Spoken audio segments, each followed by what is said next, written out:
سوال جو ہے وہ کر رہے ہیں. ان کا کہنا ہے کہ آپ یہ بتائیے کہ شیطان کے واروں سے کیسے بچا جائے. شہزاد بھی سوال کر رہے ہیں اقبال نگر سے.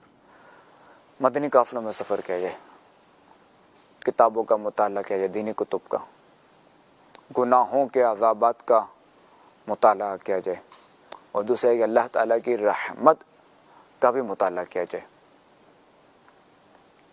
ٹھیک ہے. اور وہ اچھی صحبت اختیار کی. مدنی قافلے سے اچھی صحبت اختیار کرے. جتنی صحبت اچھی ہوگی تو اتنا ہی جو ہے وہ شیطان کے وار سے بچنے میں آسانی ملے گی. کیونکہ جو بھیڑ جو ہے نا، جو بکری اپنے ریوڑ میں ہوتی ہے تو بھیڑیے کے حملے سے بچت میں رہتی ہے، اور جیسے ہی جدا ہوئی تو بھیڑیا اس پہ حملہ ور ہو جاتا ہے. تو اپنے آپ کو اکیلا نہ کریں، جدا نہ کریں، اپنے آپ کو اچھے ماحول میں رکھیں.